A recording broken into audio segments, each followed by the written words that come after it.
Hey everybody, and welcome to another video from the TextView. Today I'm going to be showing you how to remove and how to install a power supply. The power supply is this portion of the computer here where you plug in your power cord and it supplies the power to your system. That way, in case your power supply goes out one day, you don't have to take it to a local shop and get charged for the power supply or get charged for an installation fee. That way you can do it yourself and save some money. Okay, so let's get started. To start off, you're gonna have to basically, you want to start by unplugging anything that comes that the power supply is connected to the motherboard, which is inside the computer. I'm going to turn this around, and I will go ahead and just see which cables are coming from the power supply and are being connected to the computer. So I'll do that right now.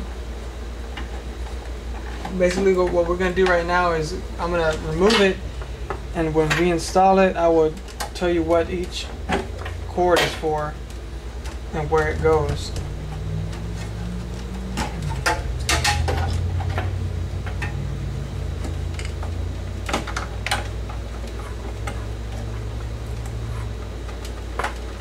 Okay, so now that we have all the cables that are running from the power supply to the motherboard, we have them unplugged. We will now go ahead and unscrew the screws that are here on the back.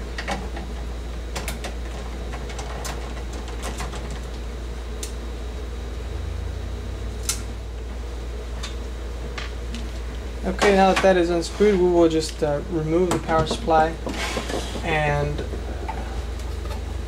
just kind of play with it until you get it out. Don't try to force anything too much. You don't want to break anything. So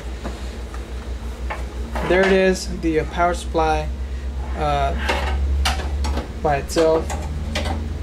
In case your power supply does go out and you're gonna go purchase one, just purchase one that I would recommend that has the high 400s to 500 and up in watts. So that way it'll be enough power to power your system. So now we're just going to put everything back where it was. Basically, in a real life scenario, we've taken out the bad power supply, taken it out, we've purchased a new power supply, and now we're going to install the new power supply. So we'll just, I guess, do everything backwards. So we'll put the power supply in.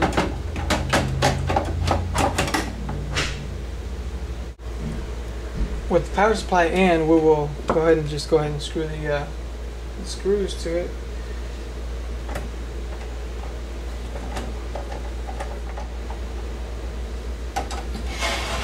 Okay, once we have the 4 screws screwed in, now it's time to connect each individual cord or cable with its port on the motherboard. This cable here supplies power to the processor, so just get a good look at it so you'll know what it is. And this one, basically, you just want to look on the motherboard for anything that matches where this could go to. And we see here that I found it's on this side. I'll show you what it looks like so you have an idea. Right there, the little white thing in the middle, that is for this connector here. Now this connector here, get a close look at it. This one would go to either a CD drive, Blu-ray drive, and a hard drive.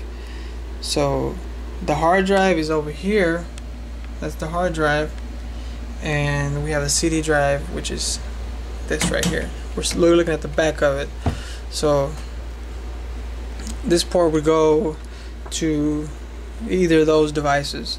So I'll go ahead and connect those. I'll be connecting this one, like we said, to a CD or optical drive.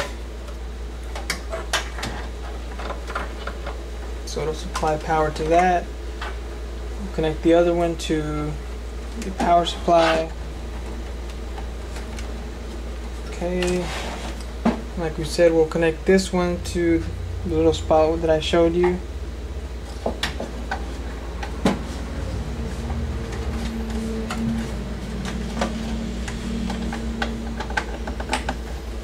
Okay, and this connection here, get a good look at it. This connection here will go to this port right here. Let me get you a close up on that. You see that? And that's where we go to. Just whenever you connect it, just try to line the connection with the port, and that should be good to go. So I'll go ahead and do that.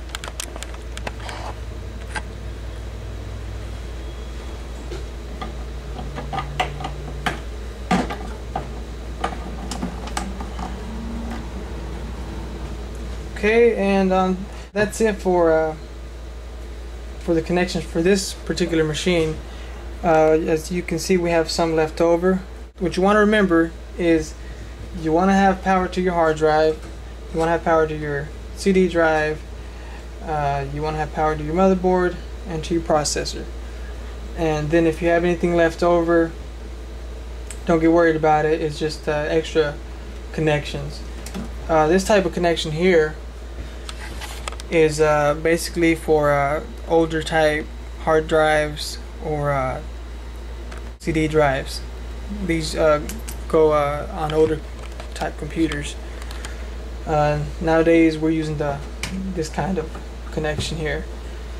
So that is it for this lesson.